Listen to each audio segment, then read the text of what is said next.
last academic debate for this academic year. It is with great pleasure today to have with us a real expert in the field in the financial landscape in terms of politics, economics, and law, even though this is not his cup of tea. We have with us Charles Enoch, whom I know very well from some years ago when I had the pleasure to join the St. Anthony's College at the Oxford University, and we spent some time together and worked as you were running, Charles, this great center on the political economy of financial markets. Mm-hmm. And you are still with the St. Anthony's College, and before that, you have spent several years at the IMF as a senior policy advisor and in many capacities. And I think that all this wisdom that you have accumulated throughout the years has led you to also publish your new book. Here it is, Europe Beyond the Euro, Building Protection for Europe's Economies in Time of Risks. Before I give you the floor, you will allow me to read for the attendees the first of the comments and tributes made to your book on the backside, in this great Palgrave Macmillan publication, which comes from a real expert in financial regulation as well, from Stefan Ingves, the governor of the Swedish Central Bank, the Riksbank, and former chair of the Basel Committee on Banking Supervision. And Stefan thinks that this book is a timely and ambitious contribution to the discussion of where the European Union should be heading and how it should proceed. It will be a great read for anyone in need of a deeper understanding of the institutional setup of the European financial market institutions, as well of the challenges that lie ahead. I think this is the best way to introduce your work, and I give you immediately the floor. Thank you very much for having accepted to join us in this EBI event. Okay, thank you, Christos. You can hear me, I can be heard. So thank you very much for those kind words, and also thank you to Stefan again for his kind comments on the book. I went to see him, we had very good discussions, and thank you so much for inviting me to give this talk. It's very much, I appreciate it. As you say, it's the culmination of work at the IMF, then at Oxford, and I guess also the culmination of the lockdown, because one can go on doing things, then when you actually have to sit somewhere and you sit down. So really, it's the culmination of that. I'll take you through the elements of it, and then happy to discuss questions and so on. I'll try and share my screen now to take it. There is a PowerPoint, so so there are two elements here in the title. There's Europe Beyond the Euro and keeping Europe's economies safe. And there's two elements. In fact, one of the reviewers suggested it's two books, which does make sense because they're slightly separate, but they're interconnected, as I will show. Now the page down. Hold on. Yes, here we go. So this it's beyond the euro. This is the first part. It's a lot of discussions of the future of Europe, of the EU, are just EU or our European area, or even just Franco-Germany. And it's really sort of the German-French dynamic and so on.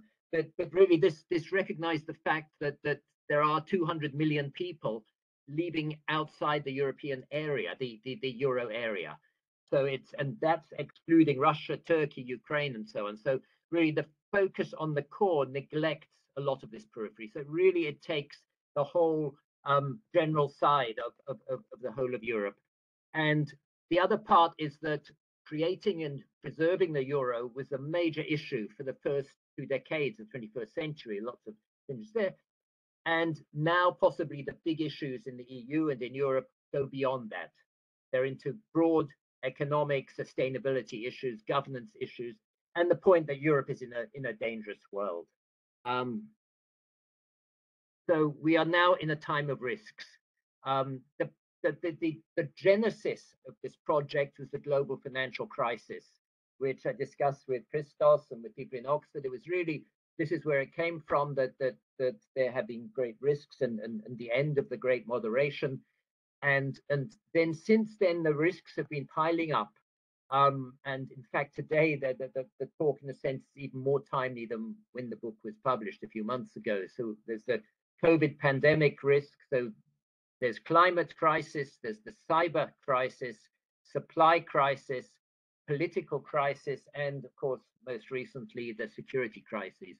Not all of these are directly financial economic crises. They didn't come from the financial economic side, but they pretty much all have financial implications. E.g., the Ukraine-Russia war, we know, has contributed various ways to price rises, to other aspects. So when looking as economists, risks are really central to what we're doing. And now just the summary of the book, just to show where I'm going. And the basic single recommendation is we need an apex institution tasked with assessing the risks and the policies to mitigate them. It's not just something for people to have as their second or third thing. There needs to be a primary objective of an apex institution of doing it. This is best done at a regional level, e.g. Europe. The world would be nice, but it's complicated. Individual countries really are not able on their own, unless except for the very big countries, to do it all. And the European Systemic Risk Board has a number of characteristics which be able to handle this role, but it needs to be strengthened. And amongst the themes there, as we come beyond the euro, is inclusivity is important, especially given the nature of risk. So COVID doesn't respect any borders, and looks at one of the parts which I picked up from Oxford is differentiated integration. That Europe is not just everyone doing everything together, but things are being done by different groupings, and that's, I think, a key element going further forward. And if we're looking at the European Systemic Risk Board, maybe it could be an example of external differentiated integration. Include lots of countries, other countries which are not necessarily in the EU, certainly not in the euro area, but may have a contribution. And then there is a Breugel model of Europe, which I look at briefly if I have time. Just going on now, just to show really the future of Europe's economies or the growth. It's not really whether you grow in a particular year at 2.5 or 2.75%, and an extra quarter up or down. It really is what happens in shocks and resilience from shocks. And I think here you can see this is the 4 major euro area countries, how they reacted to the global financial crisis. You see, all of them were hit in the early stages. And then there was a difference in resilience and a difference in the extent to which they stayed shocked. So that Italy and Spain fell basically more than France and Germany. And while Spain recovered rapidly, we see that Italy really stayed with anemic growth and didn't recover, even as we've come towards the end of the decade from the shocks. And this shows really for some of the other countries here what had happened. Again, it shows Italy sort of anemic, and it shows Greece really falling down very rapidly with the shocks and not recovering, whereas other countries, they were sort of hit less badly and they went ahead afterwards. Here again, we see the differentiated impact from them, from countries here shocked, but then differentiated impact from them. And here, this shows really the part of the objective, one of the main objectives of the European Union is to foster convergence. And one sees here that these are the growth rates, the economies of various countries relative to Germany. And this shows that the shocks, the global financial crisis, really set back convergence by a decade. In that here, this shows relative to Germany, that all these countries here, they were worse off relative to Germany, and basically some recovered, but in a sense, it took a while.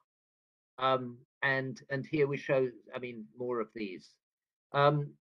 This here shows really when countries recovered after the global financial crisis. So you see that Austria, Belgium recovered fairly soon, and that Italy, for instance, didn't recover. By the end of the decade, its GDP, real GDP, was still below that of the beginning of the decade. And these are the rest of the countries. Again, differential impact.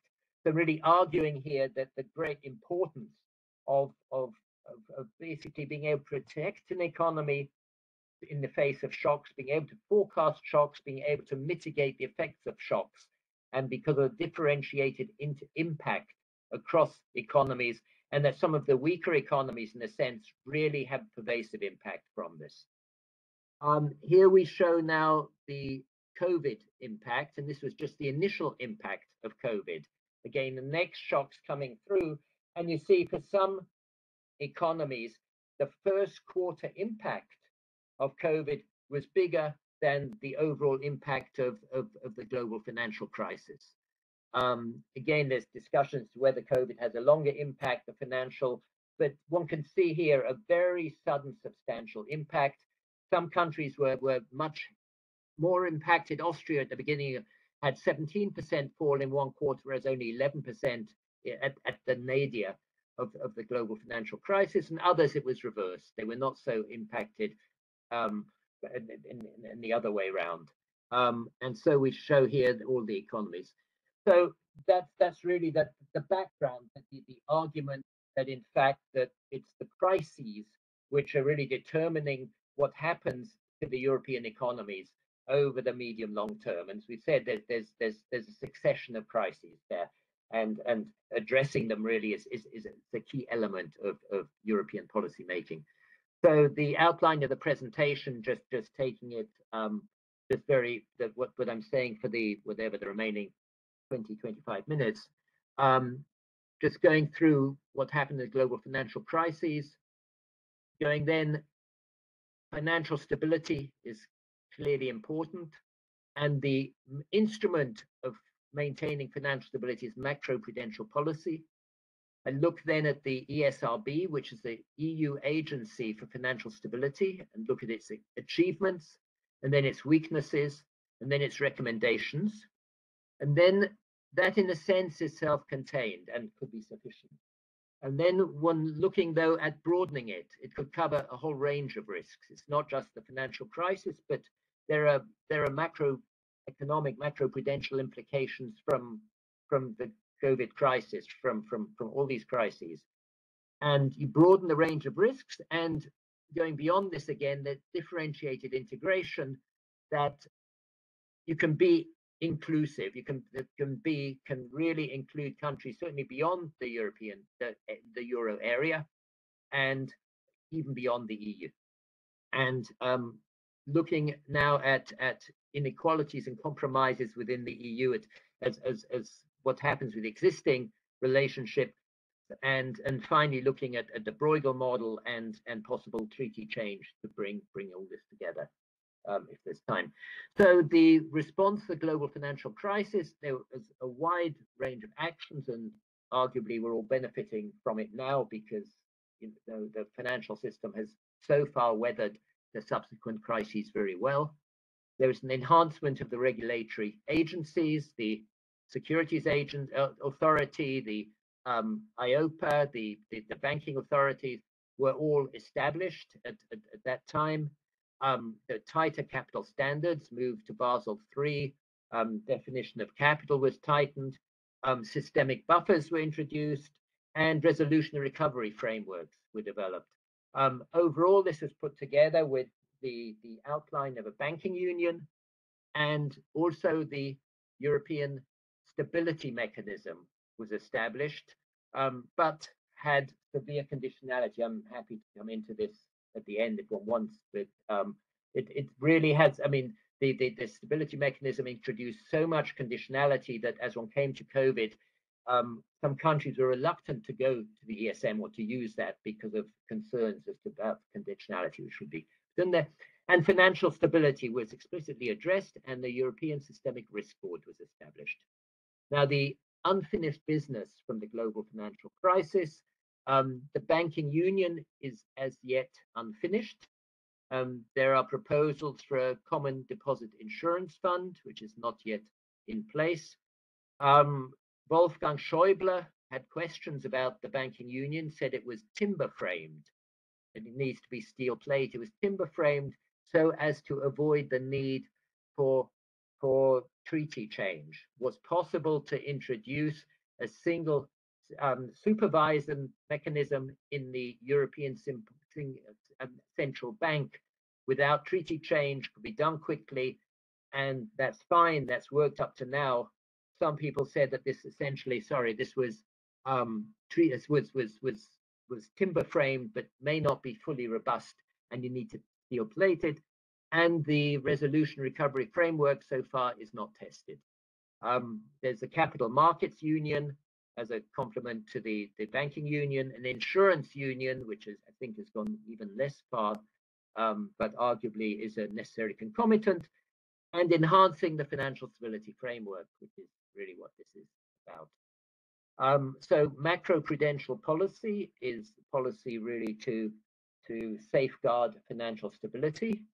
It is interesting. The person in the street probably has never heard of it. Everyone knows about monetary policy, fiscal policy. What's macropru? Oh, it's something technical for the technicians.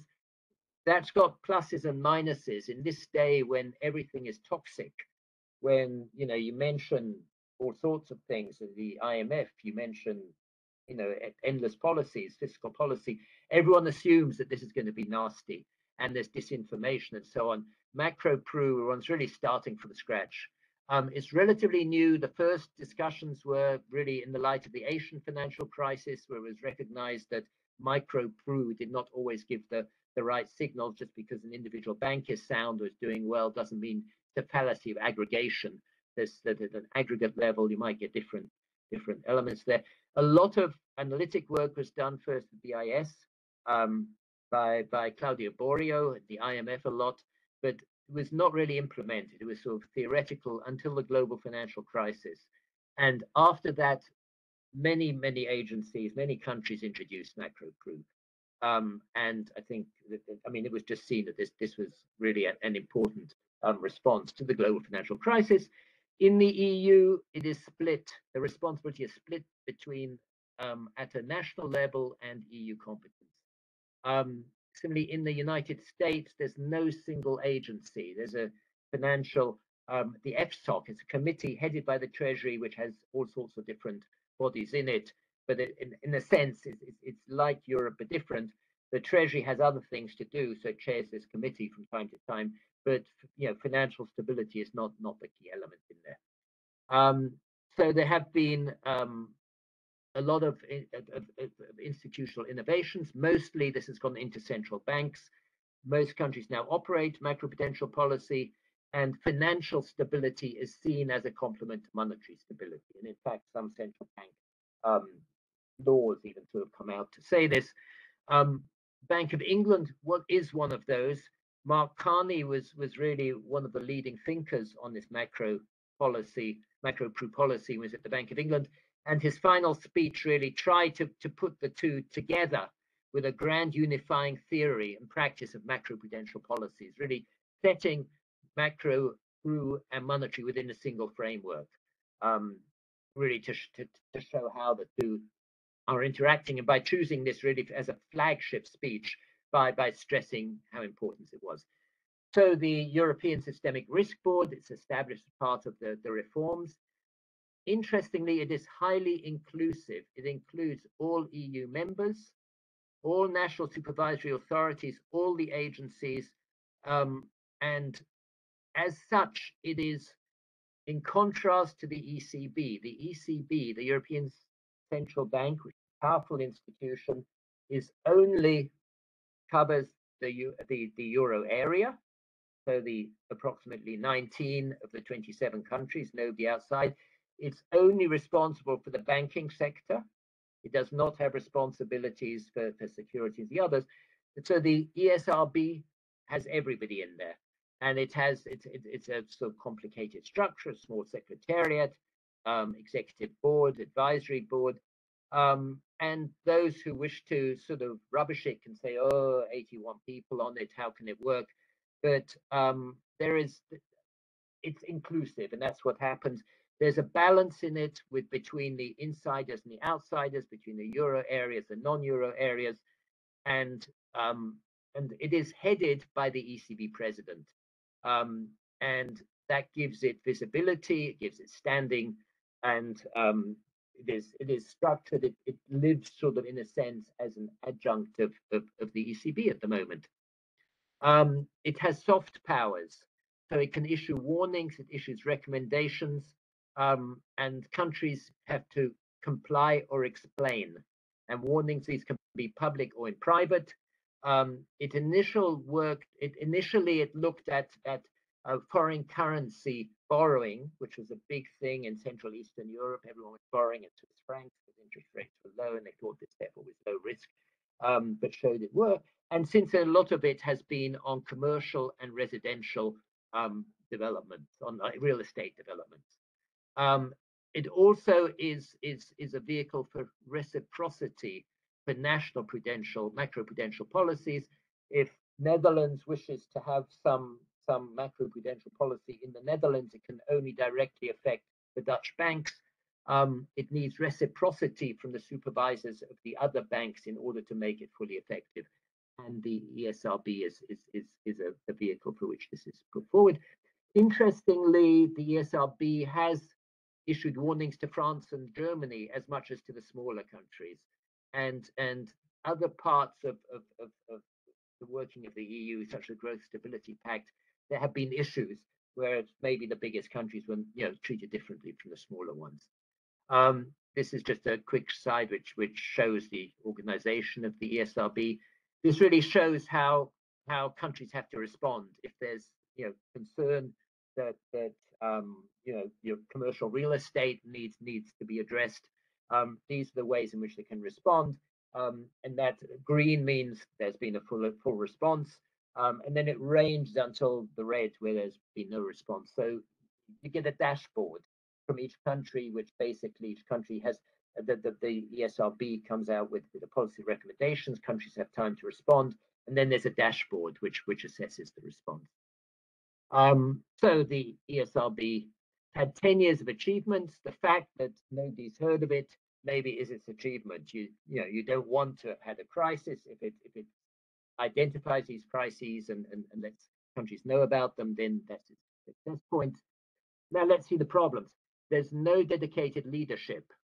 The heads of the ECB are busy with monetary policy, which is legitimate. Everyone knows they need to discuss whether they put up interest rates up or down.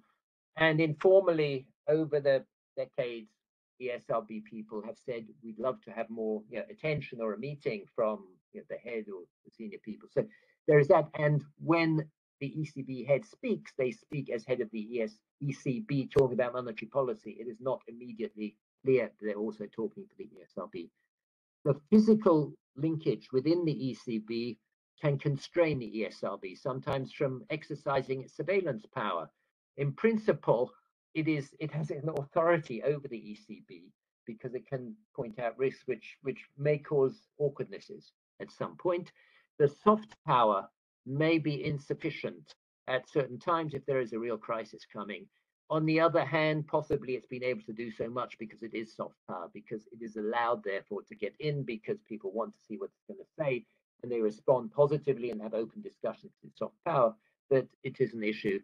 And it's dependent on cooperation of sectoral regulators. So the ESRB, if it wishes to find out something, it has to go firstly to the, say, on banking, to the European Banking Authority, which then goes to the National Banking Authority, which therefore goes to the bank which is in that country. So it's many stages, and even with full cooperation, these sort of Chinese whispers that mean that there's a risk of mistranslation of some process in there. And another point is very limited international representation, even at bodies such as the Financial Stability Board, where there are something like 3 or 4 or 5 European representatives. It's not the ESRB. It is notionally, it is represented through the ECB, but it's not there. So some recommendations which come out here. I mean, give it a full-time president. There should be a visible person whose job is head of the ESRB, whose job is therefore, safeguarding financial stability. Move out of the ECB, maybe out of Frankfurt, but maybe just across the river or somewhere. Then there are financing implications, because I think at the moment it's financed through the ECB, but I mean, that needs to be addressed. Maybe should have some hard powers, for instance, on reciprocation, because there are problems if a country doesn't reciprocate. Some countries automatically reciprocate, some do it case by case, but there are gaps in that. Try and give some direct access to the national bodies, so it doesn't have to go through different stages. If the ESRB wants to know what I mean, a bank in Italy is doing, it'd be nice to be able to find out.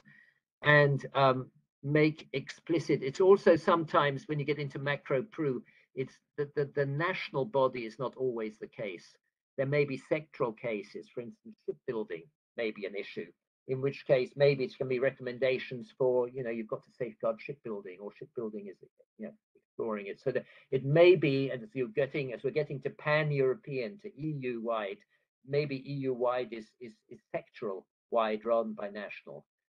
The ESRB knows it's got this power. It's so far been somewhat reluctant to use it, and overall, have it as a major EU institution. If there are 4 or 5 EU bodies which are represented at the FSB or go to the IMF annual meetings, have the president of the ESRB there, amongst those giving a talk. So that's as on the one side, the monetary policy guys say we've got inflation now, we must put up interest rates. The ESRB guy says we have weak banks, we must be careful. And then that's a fuller picture. It's really, and as we get to this sort of situation today where there are clear trade-offs, this may be more important than ever. As I said, it could end here, we could just discuss from here, but taking it forward for the next, sorry, I keep on next 10 minutes or so. Going wider, it's here. It could also be an agency. It can also, for instance, give the macroprudential response to pandemics, to cyber crises, to security crises, to climate change. All of these have macroprudential implications, and it could be useful to have a president of an institution who would be able to say, this is what the financial stability implications are. After COVID-19, there were a lot of macroprudential measures taken here, largely by the central banks, which basically are done here. So interest rates were cut to 0. Then there was the capital, the cyclical capital buffers were reduced to 0. Dividend constraint, dividends were voluntary restrictions on dividends, on postponement of regulatory inspections, and credit guarantees were accepted in the meantime. So these were clearly useful responses to macro-pru. Showed also what are the lessons from macro-pru war games, which is not necessarily terminology, but many countries had in their back rooms the technicians who actually said, hey, we think there might be a pandemic, what should we do? And the results were not terribly welcome.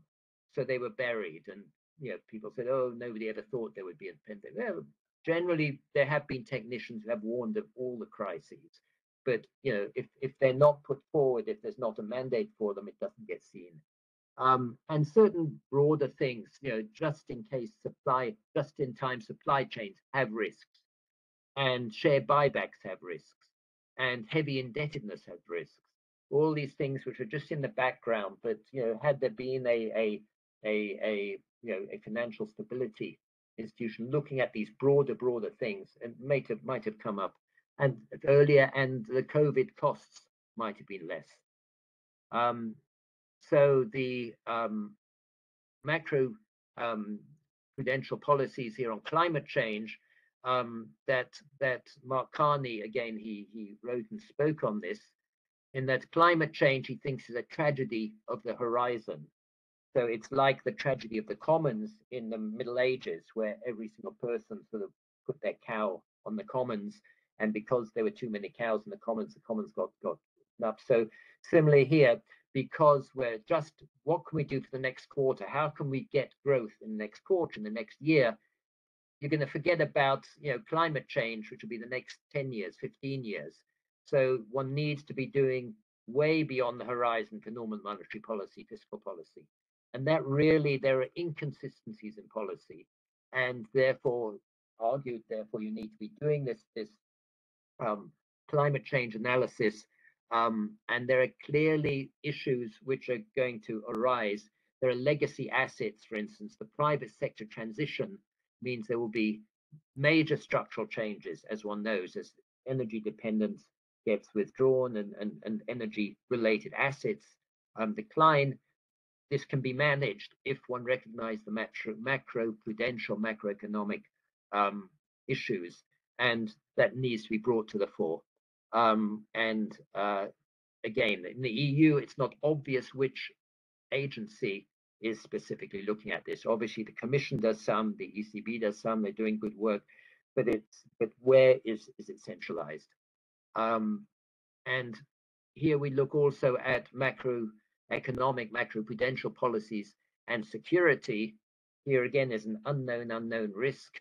The Ukraine war, which is ongoing, and clearly has major economic implications. There would be scope for an economic agency, a financial agency such as the ESRB, to discuss, obviously not experts on health, on defense and so on, but discuss with them what are their best estimates, how long will this take, what are going to be the costs, how much, what are going to be the resource needs, what is going to be the fiscal, what is going to be this, and to really put that all together so that this can be understood really, but by policymakers. They will have this saying, these will be our macroprudential expectations, this will be beneficial for these banks, or we worsen for that, and you can then identify the policies to mitigate the impacts.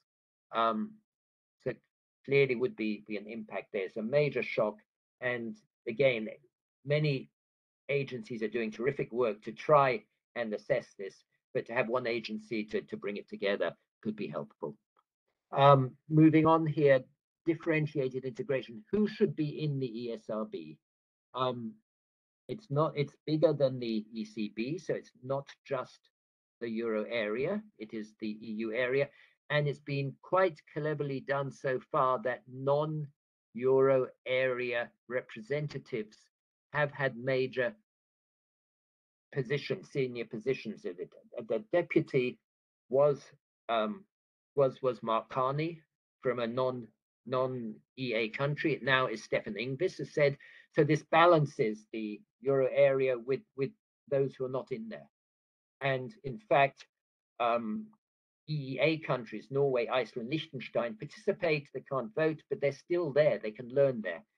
And basically, this is a lot of the EU moves forward in this way. And it shows really that fewer than half of the EU initiatives since 1990 have been coterminous geographically with the EU. Some have been smaller, such as the euro area, and some have been bigger, such as the Erasmus program is much bigger, and it's recognized this as the way forward. And President Macron has recognized this. President Macron is very keen on further integration, but he recognized this will be a smaller core, likely even than the EA, and he says differentiation contribute to a stronger European Union, and let the integration, the vanguard, be the heart of Europe. External differentiation, which I think is what we're more talking about here, is that in some areas EU initiatives go beyond the Union.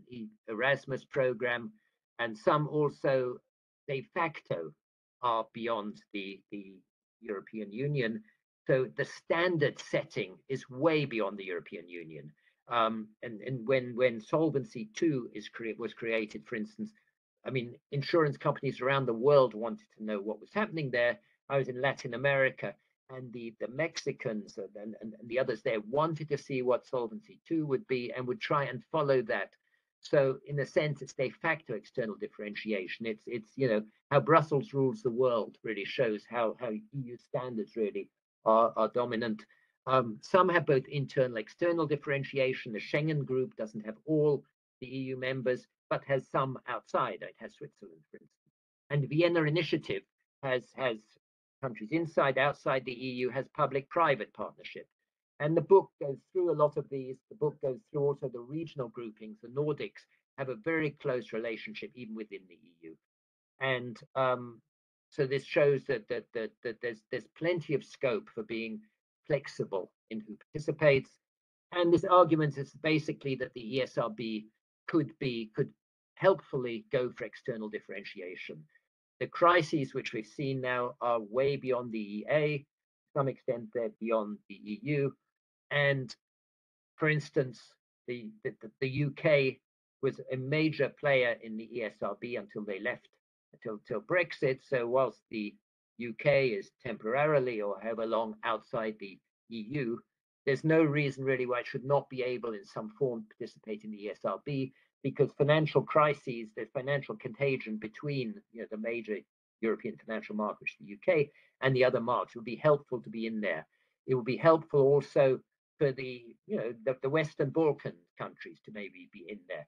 Could be arguably also that Ukraine, other countries which are not yet in the EU, could well be participating. There could be a vehicle for external differentiation, because all these things, COVID and so on, are, I mean, the board, the virus does not recognize these borders. So just basically here, this is the Breugel Institute has done some work on how they suggest Europe might go forward. They believe that their model of messy rebuilding of Europe says that Europe is now, the EU even, is much more heterogeneous than when it was established with the first 6, the first 9, the first 12. There's all sorts of different countries in there with different elements. And the EU has expanded to areas it hasn't been involved in before. And that they basically, what you can do is you need a bare bones form of Europe, just some very core things of what everybody has to be in. And beyond that, countries can essentially choose in different pockets. And they identify certain pockets that some may wish to be in the euro area, some may wish to be in the defense area, and so on. And that this is a sounder way for taking Europe forward. That financial stability and I mean, what do you put in the superstructure? What do you put in the optionals? I would suggest that financial stability and public health would both be in the superstructure. They say the single market is in the superstructure. Clearly, it is. The rule of law, the European Court of Justice is the superstructure. So that's all you need for everyone to sign up to the single market, the ECJ. I would say financial stability, because contagion is so strong across the members. Similarly, public health is so strong. And so then you have a superstructure of these others, and that then some of these other elements can be in the separate pockets. Treaty change, I should be finishing now. A lot of this stuff can be done without treaty change. The ESRB can be set up sort of without treaty change, although it would be helpful to have it. The problems of treaty change are that they were really, last time round, the Lisbon Treaty was very difficult, and very great reluctance to go through it again. And also there's fear that some countries may wish to raise other issues. I mean, Hungary, Poland, so others have been suggested. But as President Macron in his Sorbonne speech in 2017 had a vision that ultimately one goes to treaty change. The Germans don't want financial transfers, the French don't want a treaty change. But ultimately, the Germans have gone along with financial transfers now, which was the watershed. So maybe it's the treaty change side which comes in now.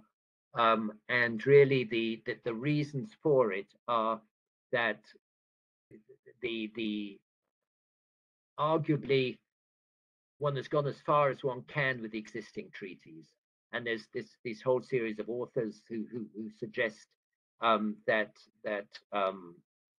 at some point the German Constitutional Court may start causing issues as to whether one is treaty compliant. There's the Wolfgang Schäuble view that having made these compromises to make everything within existing treaty, we do not have financial stability. We have timber frame banking union. If you really start de novo and do things differently, would end up differently. There's unequal treatment, and the book has got quite a lot on this actually. There's unequal treatment between the old and the new members, because at the time of Maastricht, those countries which wished to opt out were allowed to opt out. So the Brits had lots of opt-outs, and Denmark has opt-outs, whereas other new members have to, in principle, join the euro area as soon as they've met the conditions. I mean, that there is an inequality, therefore, between being able to, the old members having been able to opt out and the present ones not being, which again may cause some resentment.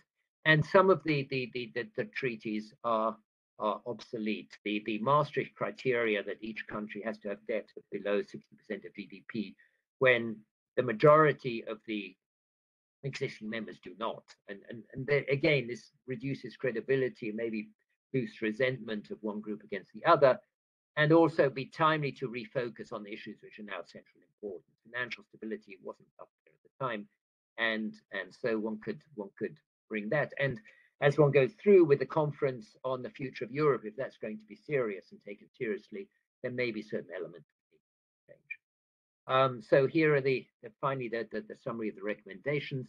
First, say it's not necessarily depressing or negative to say, we've got to recognize there's a time of risks. Basically, we need insurance. You don't take out fire insurance and then get depressed. You sort of think, I've got fire insurance, maybe I can sleep a bit better. That the completing a lot of the global financial crisis recommendations, you can do more work by enhancing financial stability. The ESRB is really the body which could be the vehicle for it. You do not need to set up something new. The ESRB has shown a good track record, and the book, the longest chapter I think in the book, is the record of the ESRB. And it really shows it's taken on some difficult issues. It's done some good work, and it could be enhanced, therefore.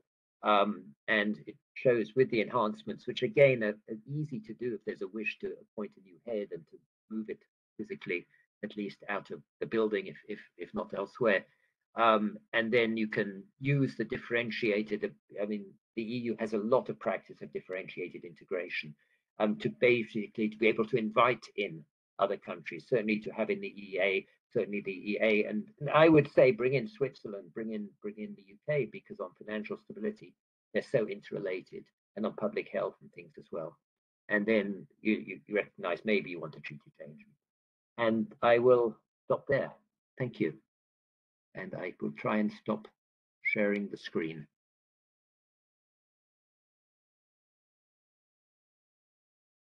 Thank you so much, dear Charles.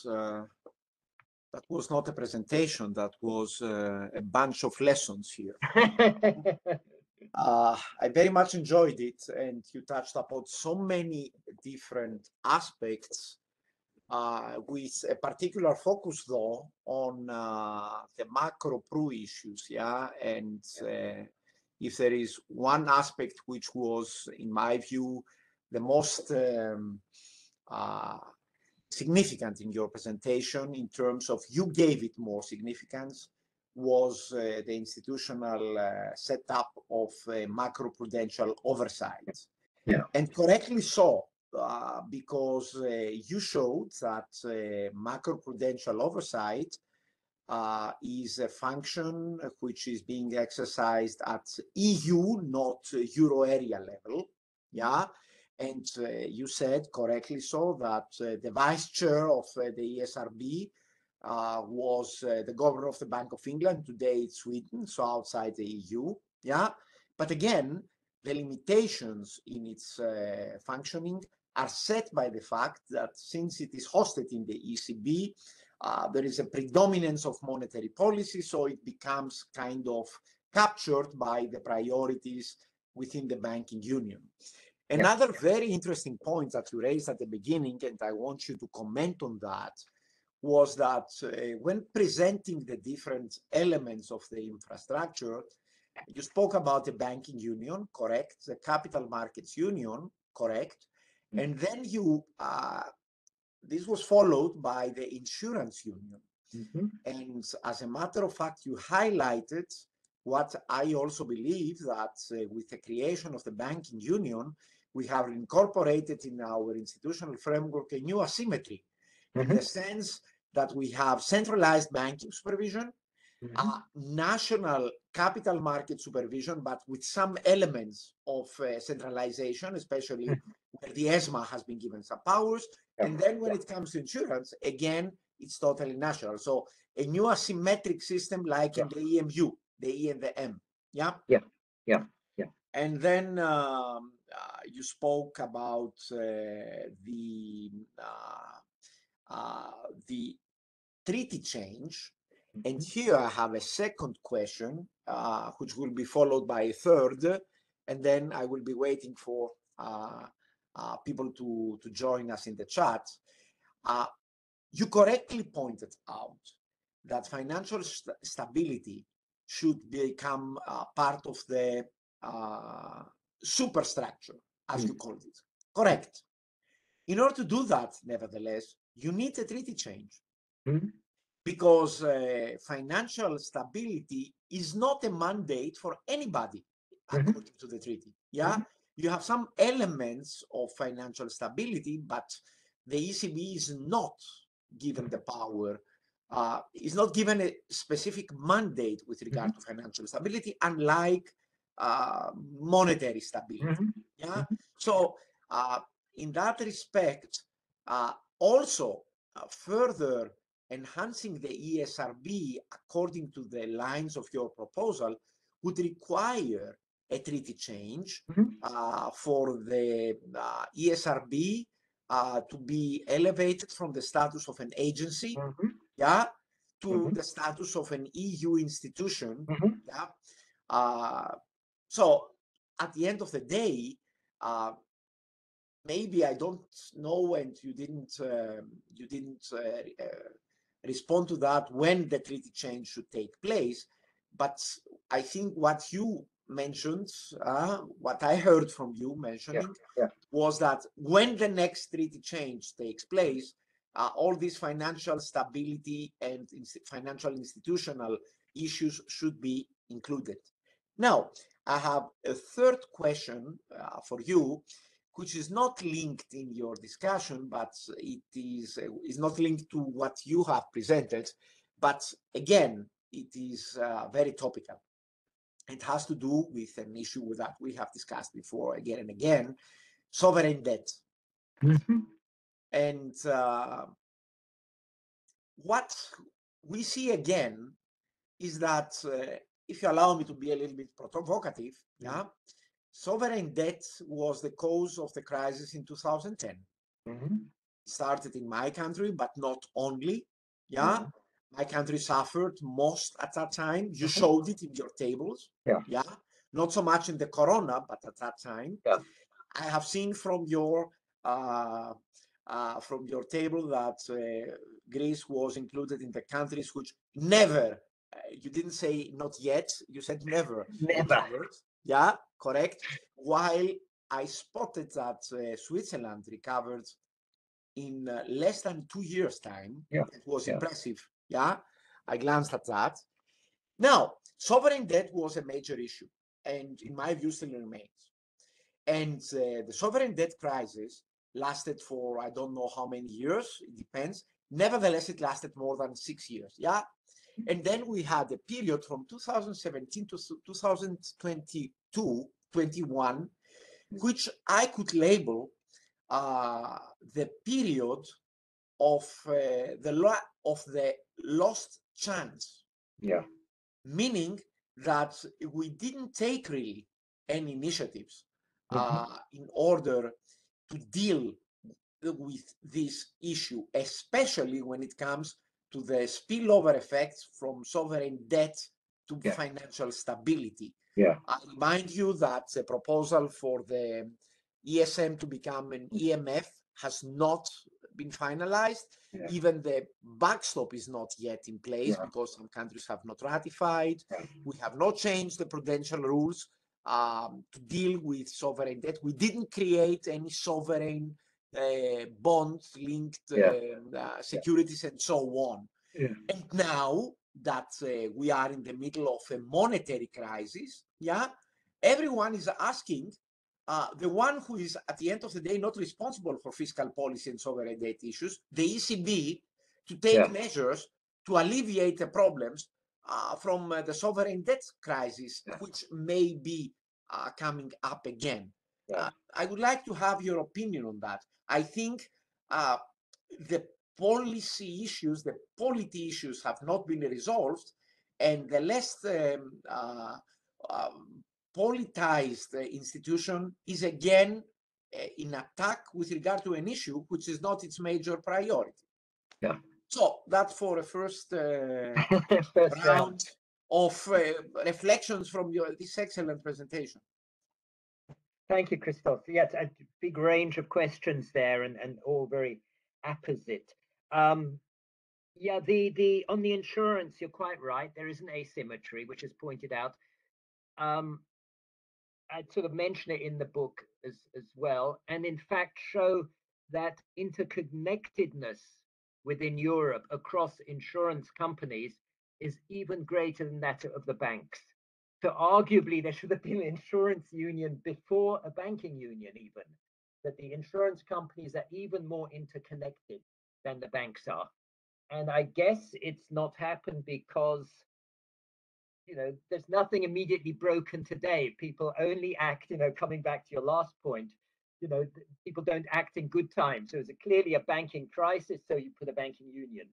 An insurance crisis would be slow moving, but therefore let's leave it for now. But it's absolutely right. There is an asymmetry between the banking and the insurance sector, which gets in and capital, which is securities, which becomes increasingly relevant. And the insurance sector, I mean, it's in all the countries, the second biggest financial part after the banks.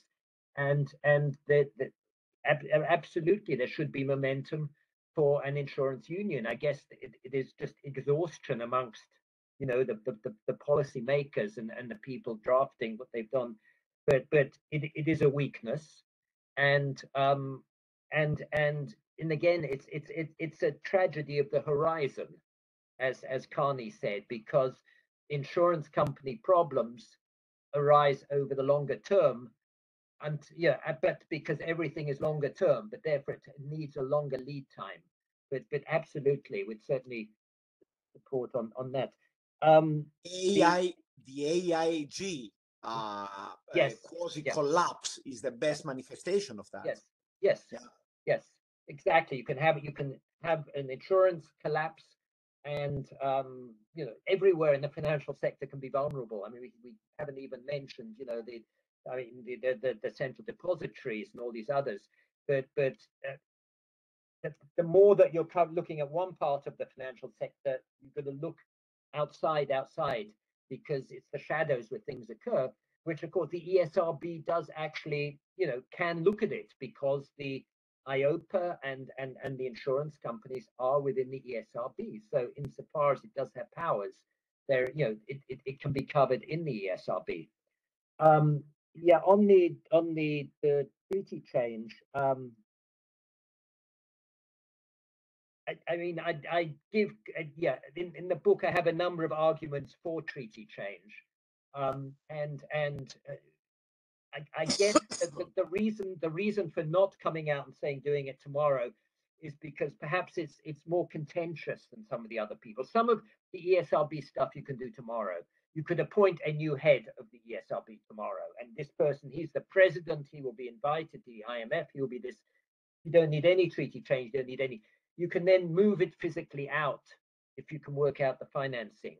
And some of the you can get countries to agree that they will automatically give reciprocity, as France does. Other countries can volunteer. So you can sort of move in that way. And if there's a consensus, let's do that tomorrow. But absolutely, to actually get the ESRB properly functional, it's treaty change, and it's useful to have it as a key element of a treaty, of a conference for a treaty, because it wasn't there. Just by the way, nor was public health. Public health was also not thought to be anything for European, interest. So the European Center for Disease Control is set just north of Stockholm, and even fewer people have heard of that and have heard of the ESRB. And in this day and age, it's affecting the lives of every citizen of Europe.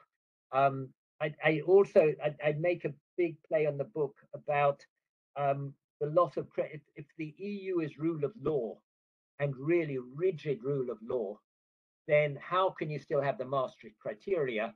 And this, for instance, the 60% debt ratio, when I think nearly all of the original members have debt ratios way in excess of that. And it's an obsolete criterion, and one should rethink. So certainly, if one could get a consensus if one could go for treaty change, and I have certain ideas. I mean, it's beyond my pay grade to think how you get it, but there are some ways in which you can try and make a treaty conference, likely to make it successful if you focus it on things which everyone's interested in some way, in public health and in financial stability, and maybe you can have it on those. So certainly at some point, the creaking structure does need getting into a bit more. Sovereign debt, yes, you're absolutely right. And the book was written at a stage when I think one was a bit optimistic that the ESM would be taking on, because all these proposals had come through and they were so self-evidently taking the way forward that we're going to have this central fund and it's going to do this, that, the other. And as you say, it's gone into the sand now, and it hasn't happened. And as you say, they're wasted years, and that is probably one of the overall lessons, which that good times are always wasted. That after the Asian crisis, people thought everything's fine and comfortable till we got to the global financial crisis, and that from 2017 we sorted that. And good times are when you put a new roof on in the summer when it's not raining, but you don't worry about the leaks when it rains. And we may have that again, and maybe as I think we both discussed, there are risks of sovereign crisis, corporate crisis. There's all sorts of problems, and people would say, why didn't we do anything from 2010? I think I think the ESM is worthy of an equivalent study to this one, or there is a scope there, and people know what it is, and it has been put forward, and there are proposals for it, and the sovereign bank nexus, as you say, was critical in Greece, and it may next time hit somewhere else, and maybe in the last minute it'll be fudged, but it may be fudged to the ECB yet again because there's the coverall saying they can do anything else, and that's it's a second best. If you need second best, that's fine. But I fully agree that the past years were somewhat wasted, and if people do not follow these ESM enhancements, there will be costs. It looks like again and again, some rules in the financial system must be children of crisis. You need to have a crisis. Yes. You mentioned before, I heard that a prominent economist at the BIS, Claudio Borio, you know well, and we know well, that Claudio Borio has been claiming for the creation of a macroprudential oversight framework back in 1999. Yeah. I remember. Yeah. Yeah. And it took a major crisis to see the rules in place. Yeah. So unfortunately, this is it's a phenomenon which has to be dealt with one day, but I'm not really sure whether the time is right. Yeah. Yeah. Now we have a question, remark, as a matter of fact, by an expert in his field, Thodoros Koutsoumbas. He said that regarding insurance, the difference partly is due to the fact that private insurance law remains a national issue. You have no harmonization of rules.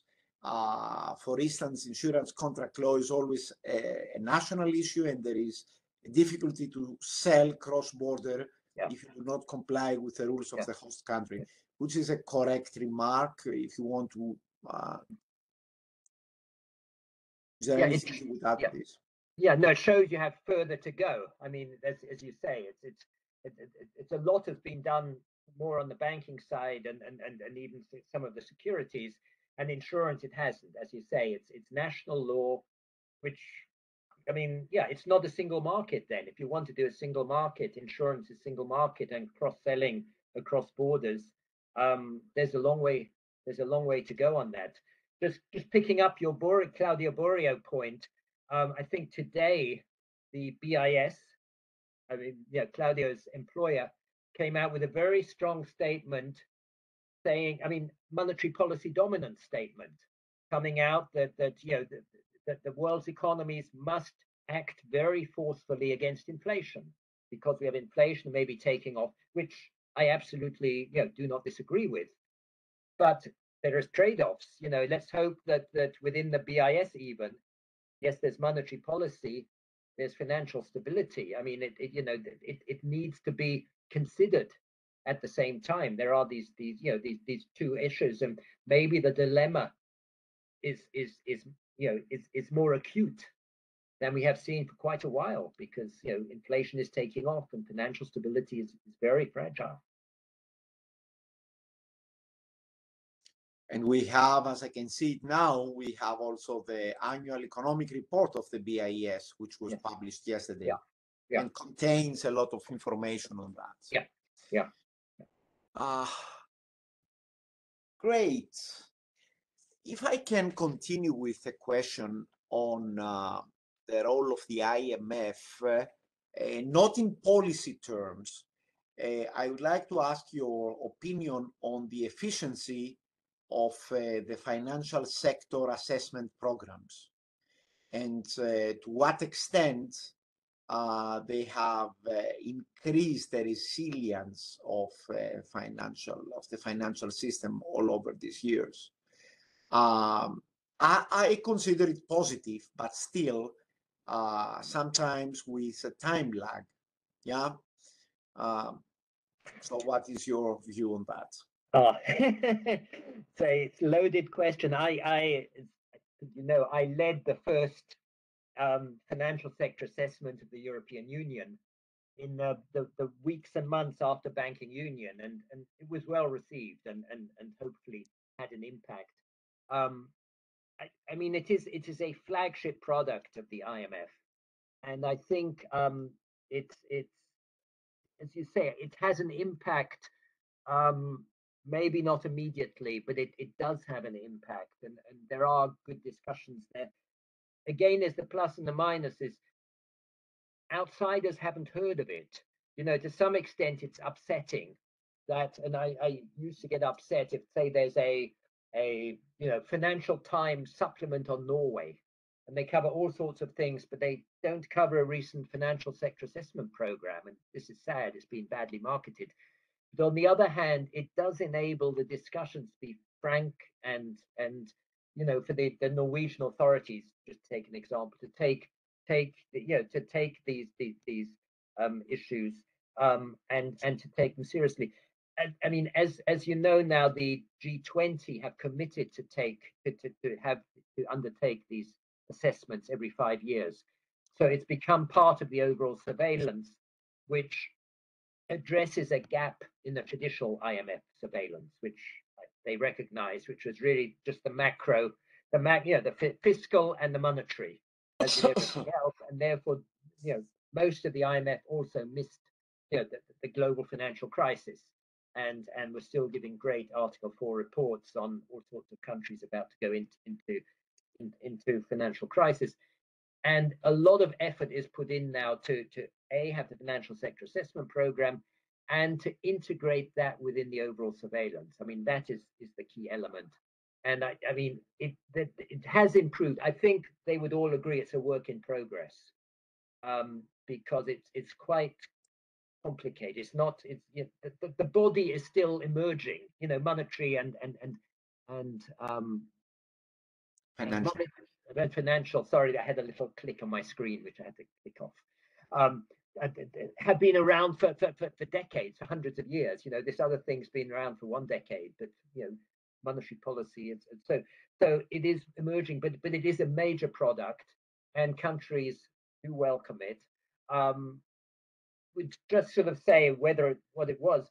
I had led the FSAP for Turkey in 2000, whenever it was 5 or 6, just before.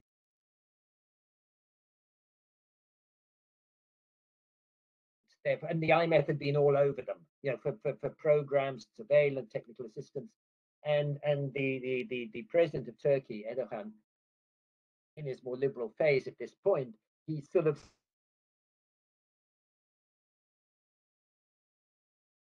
the only IMF product he thanked was the FSAP. He said, we're so grateful to the IMF because they produce an FSAP. And that was quite interesting because, you know, they've been, you know, all the different groups had been there, and it was just this thing which he, you know, at the president level had found useful and was saying in public. And that, you know, that may well be the case, I think. So long answer to your question is yeah, I think it's useful, and you know, is evolving still, but countries do benefit.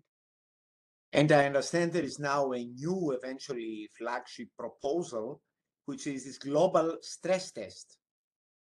Yeah, kind of harmonizing the terms for stress testing the financial sector. Yeah. Now again, it's post my time, so I know probably less than you do about it. But it's it's stress testing is clearly it's a part of what a, you know, an ESRB type organization would be doing, is stress testing, and how can you make comparable, and how can you have some overall standards on it, you know, because as we know, the first EBA stress test was widely, you know, criticized. Hey, but the next year and the next year they refined it, and now it's a top product. But you know, everybody, you know, again, there may be central places which, you know, IMF and the European institutions work together very closely on these to get to the best practice. And it certainly is something where in principle, yeah, I mean, would it be a good flagship product?